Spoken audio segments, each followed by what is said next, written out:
Welcome back. Well, today we're rethinking things here in Canada.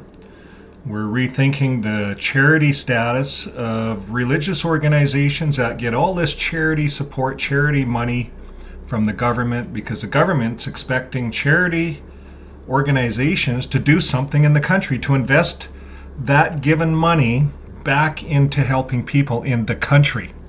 Now, typically with Watchtower, all of their donations come in and all their donations go out. We're going to learn about that in Norway, how they have $53,000 or whatever going out to the Watchtower every year, but yet they are suing the government for the charity status because they want more money coming in. They want the 1.3 million a year US coming into Norway. So this is what's happening. Scientology, Jehovah's Witnesses are one of the biggest culprits in this. And we're going to take a look at Jehovah's Witnesses and how and why they're rethinking the charity status of this organization. Now here's the thumbnail, rethinking the charity status with Project Straight Arrow, the case of the Watchtower Society in Canada. Now this article is brought to us by Avoid JW, and it's published by Miss Usato. So we're going to take a look at the article right here on Avoid JW. So now, rethinking the charity status with Project Straight Arrow, let's take a look at this. In Canada, charitable organizations are fundamentally established to deliver tangible benefits to society. Now in Canada, the Canadian Revenue Agency, CRA, applies a public benefit test to ensure that registered charities provide clear and measurable contributions to their communities. The Jehovah's Witnesses is a registered charity that pays no income tax. However, there have been debates about whether the Watchtower Society, Jehovah's Witnesses, fulfills these requirements. Now, the charitable purpose versus the public benefit. Under the Canadian law, charities can operate for the purpose including the relief of poverty, advancement of education. Now we know Jehovah's Witnesses do not advance education. In fact, you're penalized. If you're an elder, you're deleted as an elder if you send your kids to university. You are treated as a sinner in this organization if you advance education. Or the advancement of religion. Now that's what they believe in, the advancement of religion. Their religion. Now, while the advancement of religion has historically been presumed to benefit the public, this presumption is not absolute. The CRA's policy, CPS 024, explicitly states that the public benefit must be tangible, socially beneficial, and devoid of harm. Recent scrutiny of the Watchtower Canada reveals that its primary activities involve proselytizing, printing religious literature, and expanding its memberships. While this may align with advancing religion, these activities offer little direct measurable benefit to communities. I'm going to say no benefit. In fact, this religion is destructive to the communities. They will get you in, coerce you in, brainwash you, and they want you to die if you need a medical treatment that includes blood. That's why we know it's a cult. Now, the Church of Scientology is similar, underscoring the risk of assuming public benefit based solely on religious affiliation. Scientology is not a registered charity in Canada. The Church of Scientology has applied for charity status in the past, but the Canada Revenue Agency, CRA, has denied their application. Like Scientology, the Watchtower focuses heavily on internal operations, raising doubts about whether its activities fulfill the public benefit requirement. Well, like Scientology, Watchtower, they look out at the outside, at the governments. They're all from the devil anyways, to the Watchtower. And is that something that we would want to be supporting with charity money as a taxpayer? Absolutely not. Now, the facts in financial discrepancies and limited community support. Analyzing Watchtower Canada's financial filings shows significant concerns about its operations. Here's some updates that I haven't researched, but Miss Usato has. She's researched this. on the organization's charity status. Now, in 2016, of the 86,000 registered charities in Canada, it ranked 18th with more than 80 million in donations. Can you believe that? All of that went to New York. 2018, Charity Intelligence, an agency that monitors charities for Canadian donors, gave the Jehovah's Witnesses a D grade because they do not provide details on how donations are spent. Jehovah's Witnesses have a 1-star rating out of 5. That should be a red flag to donors. That should be a red flag to the government. Charity Intelligence, 2018. 2021, Watchtower Canada still ranking among Canada's most prominent charities, receiving $95.2 million in cash donations, despite holding assets exceeding $211 million, including $170 million in cash. At this point, the organization has not allocated funds for community aid for more than 50 years. The T3010 tax return, question C16, consistently shows no monetary assistance to non-qualified donors, such as local charities, hospitals, or refugee support initiatives. And they do none. I was in it for 30 years. All they do is print Watchtower magazines, build Kingdom Halls, build Bethels. Now they're funneling all the money to New York to build Ramapo, to build a movie studio. 2022, the Charity Intelligence Agency rated the organization again, stating Watchtower has a 0-star charity with low demonstrated impact. So they went from 1 star to a 0-star, 2022, and the charity does not have a website and reports very little about its $30 million in programs and the results. The Watchtower has a large funding reserves and is not financially transparent. Again, it's a cult, and we want to get these cults off of charity status in all over the world. Now, while the Watchtower Canada's filings mentions assisting refugees with accommodations, employment, and education, evidence suggests that the individual members, not the organization, bore the costs and undertook the labor. We know this to be true because their site, JW.org, consistently expresses their members' divine love and unity based on their free labor they give, only giving them a small allowance to survive if they are residents of Bethel.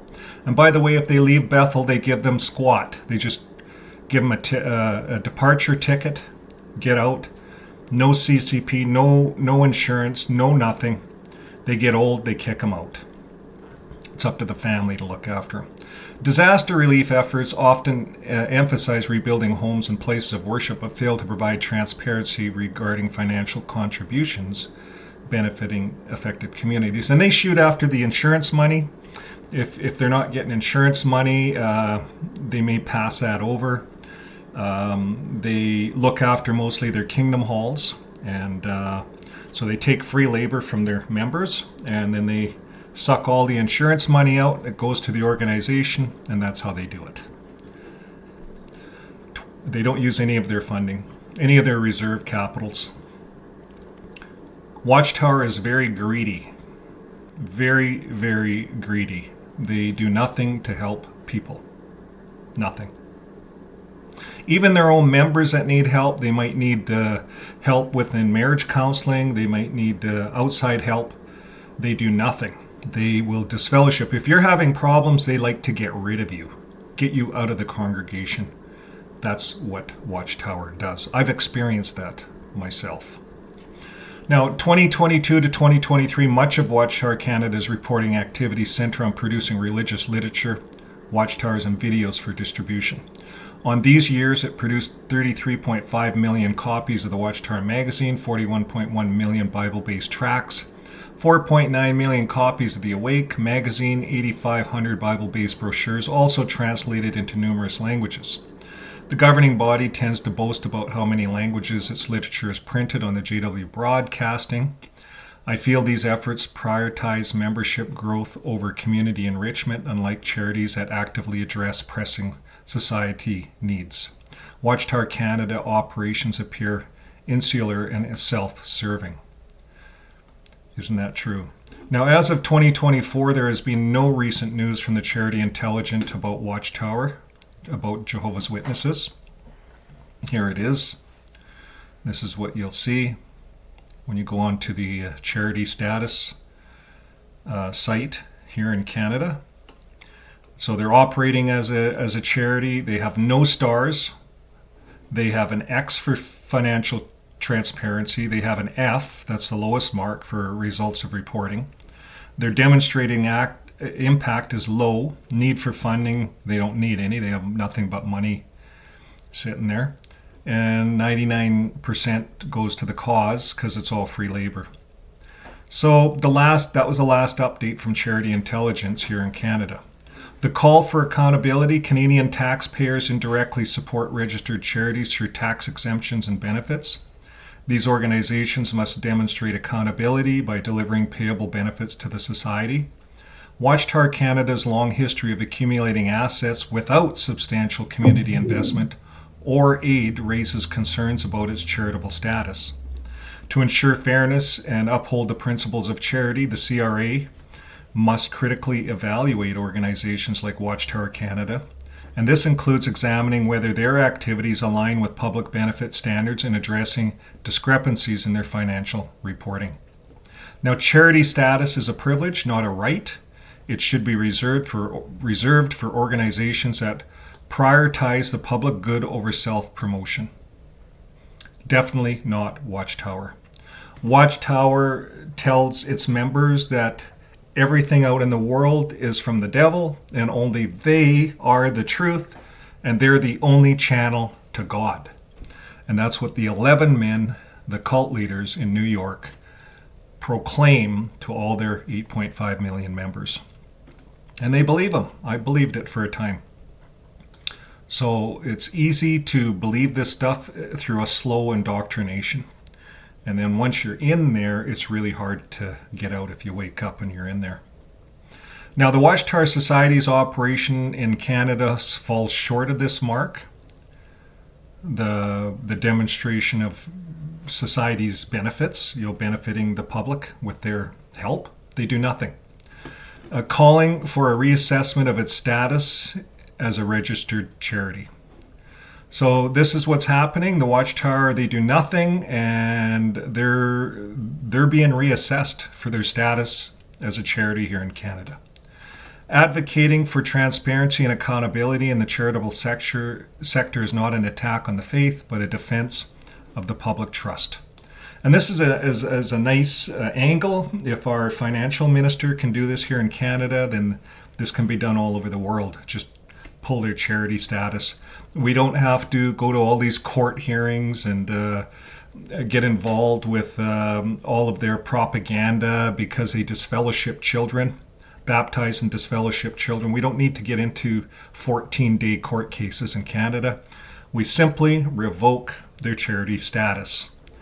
And they can do what they want with just as Scientology, just another cult running. They're allowed to run these cults. And people are allowed to follow cults. So that's just the way it is. So Canadians deserve to know all that their tax dollars supports organizations that make a difference. And on that note, Project Straight Arrow, this is the project, is not an officially recognized initiative, but a term used in specific discussions and investigations, primarily in accountability and transparency within religious organizations, including Watchtower Bible and Tract Society. It refers to efforts by whistleblowers and researchers to advocate change in these organizations' financial and operational practices, particularly in how they manage funds, claim charitable status, and fulfill their stated humanitarian missions. As of December 2024, Project Straight Arrow will be completed and submitted to the Canadian Revenue Agency, CRA, early in 2025. So links regarding the Project Straight Arrow are here on this site. Reddit, Watchtower Canada, charity status, how to get involved, how to get information about Charity Canada. So thanks again to Miss Usato for writing this article. It certainly is aiding in transparency to Watchtower teachings. And if you have additional information about this topic or would like to reach the author, please email Miss Usato at proton.me.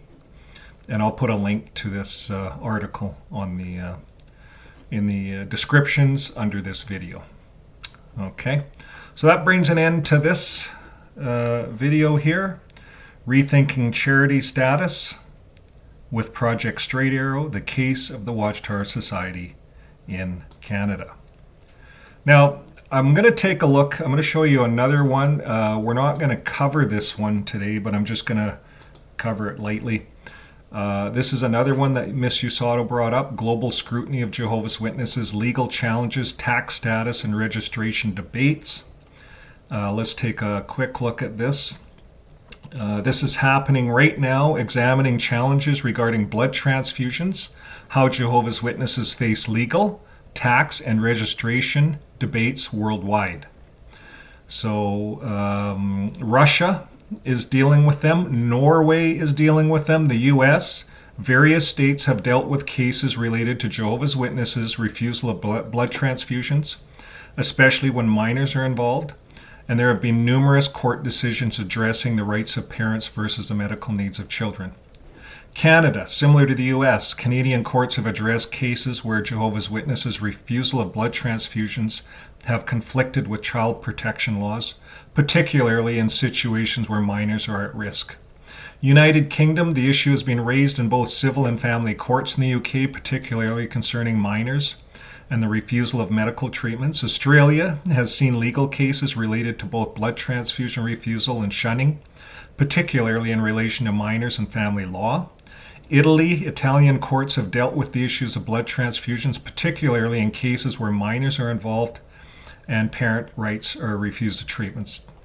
In Germany, legal discussions arise from relation to blood doctrine, the rights of minors, as well as potential harm caused by the practice of shunning. And we're all aware of the big shooting in Germany where an ex-member went in and shot up a Kingdom Hall. Now, other countries where similar legal debates have occurred include Poland, Denmark, Spain, Belgium, Finland, Austria, and the Netherlands, and that is not all of them. Fast forward to the Czech Republic and Jehovah's Witnesses, December 2024. Jehovah's Witnesses in the Czech Republic received a notice from NNSJ, the Religious Society of Jehovah's Witnesses, expressing concern over potential deregistration by the Ministry of Culture. It is now 2025. The panic may ensue due to the fact that the organization has just lost their registration in Norway, setting the guidelines on exposing such an organization and their harmful practices. You can read a summary of the article on the Czech Republic here. And again, I'll put a link to this particular article in the description.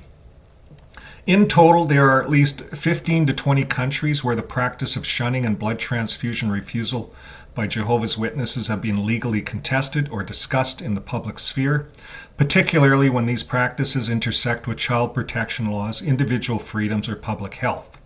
And these cases often involve careful balancing of the religious freedoms with the protection of minors and the medical rights.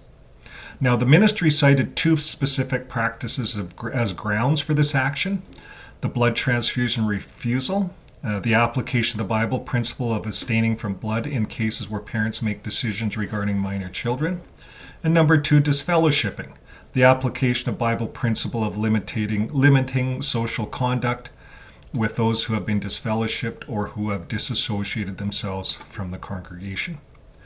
Now, sound familiar? Yeah, it does. This is what's happening to me and thousands of others. We're shunned. Now, the Religious Information Service is addressing the debate regarding the potential cancellation of registration of the Religious Society of Jehovah's Witnesses under Section 22 of Act 3, 2002 in the Czech Republic. And to contribute constructively, it has initiated a series of articles focusing on key issues relevant to this relevant matter. And the article addresses one or two concerns raised, the restriction of contact with disfellowshipped individuals and the issue of blood transfusions for minors. While significant, is not discussed as has seen no recent developments.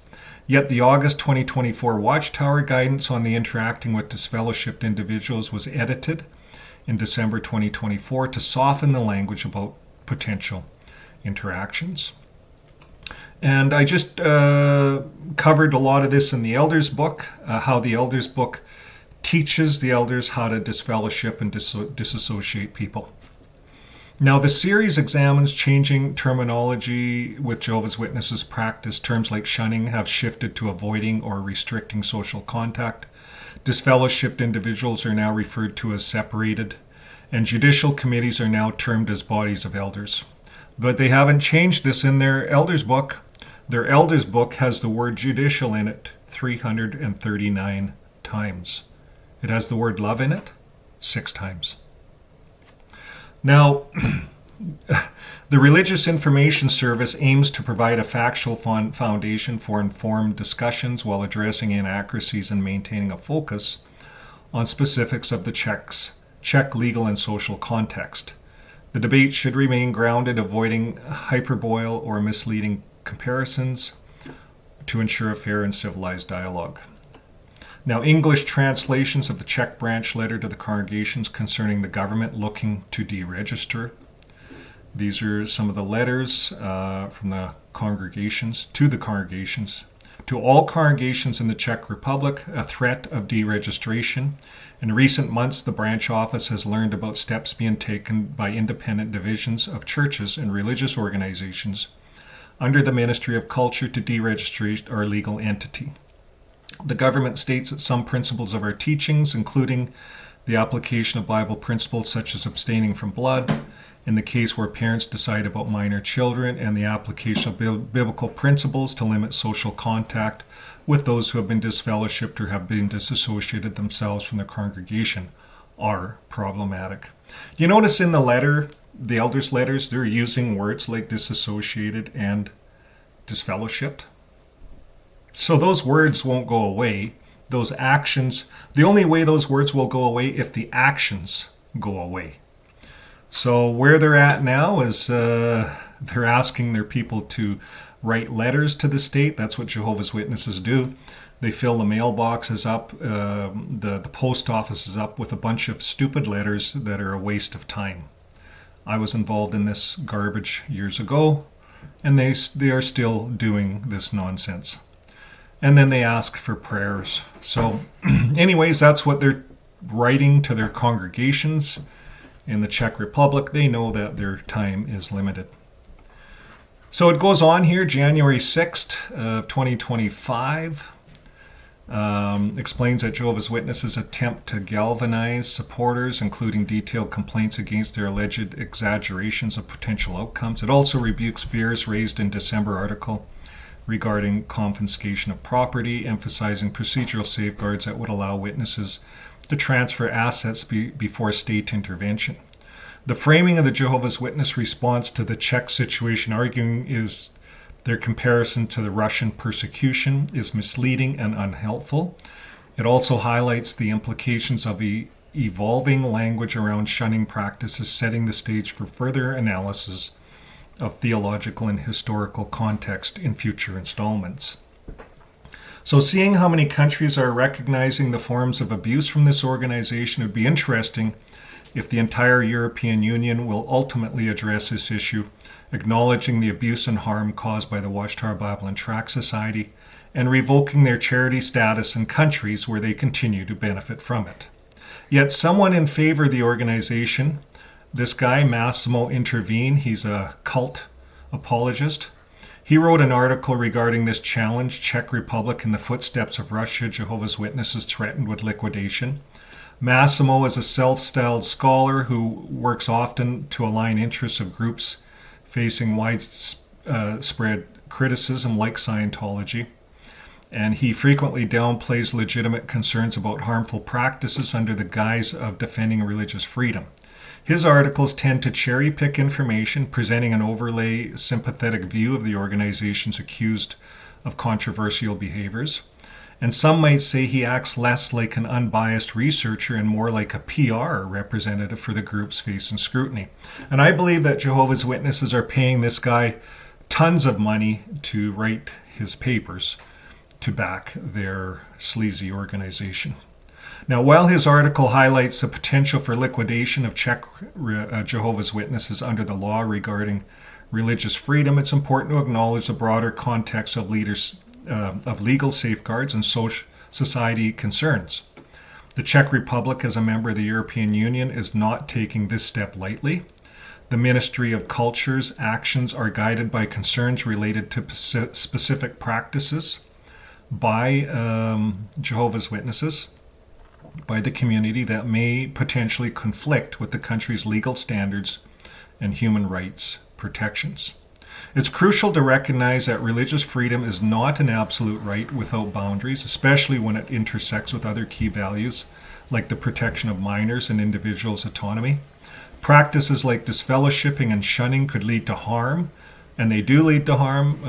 There's a lot more suicide in the organization, especially when they disproportionately affect children or vulnerable individuals who may feel pressured to remain within the religious organization against their will. And this is what happens. Now, these practices raise concerns in many countries, not just in the Czech Republic, as they can affect individuals' psychological and well-being and social relationships, issues that need careful legal consideration. Ms. Usato will add more to this article when the updates occur regarding the Czech Republic and Jehovah's Witnesses. So she highlights the Awake, May 1995, showcasing images of 26 Jehovah's Witness children that died refusing blood. And that's what they do. They make these children into heroes, martyrs, and when they refuse blood, and this is how they pitch it across the organization. Here's a picture of the HLC and all these doctors, these JWs standing around watching this little kid die. In former times, thousands of youths died for putting God first. They're still doing it. Only today the drama is played out in hospitals and courtrooms with blood transfusions as the issue. And this is an image of a child visited by a hospital liaison committee of elders of Jehovah's Witnesses. It's all a bunch of BS. They're not there to help the kid or anybody. In my opinion, all of the HLC members should be locked up in jail for 6 months because of their actions. They are promoting and enforcing people to die. This is a crime. It should be a crime in all countries. And I'm glad that this is being brought out. Well, thanks to Ms. Usato. She's adding transparency to the Watchtower's teachings. If you have additional information about this topic or would like to reach the author, please email Ms. Usato at proton.me right here. Okay, so I'll put a link to this article, and that brings an end to Rethinking the Charity Status in Canada. And we also tied that into what's going on in the Czech Republic and other parts of the world. So we know that the Watchtower's days are limited. 2025 seems to be a big year that a lot of things are happening. So keep close tuned to what's going on, and press subscribe if you haven't yet, and we'll bring out the news and we'll let you know as it happens. So thanks again, and as I always say, keep living your life with love. Love is the most important word. Jesus taught love. God is love. The very nature of God is love. If you believe in God or believe in the Bible, if you're a Jehovah's Witness, you do. You believe in love. God is the image of love. Jesus practiced love. Jesus did not disfellowship. Jesus got baptized when he was 30. There was no child baptisms. If we're going to follow Jesus, we should really be thinking it over. It should be an adult decision. And if we're going to be followers of Christ. Now, all of the religions, Catholics and everyone, they baptize babies and so forth. We could never figure that out as a Jehovah's Witness. But yet, the Jehovah's Witnesses are pushing little children into getting baptized. I did myself. I was a parent as a Jehovah's Witness, and I pushed both my kids into baptism. One of my kids quit the religion, and the other one stayed in it. So, thumbs up to the one that quit. Smart enough to quit. Now, I'm not saying the other one won't quit. Sometimes it just takes a bit of time for these ones to wake up. So the global scrutiny of Jehovah's Witnesses, legal challenges, tax status, and registration debates will continue 2025. See you in the next video. Bye for now.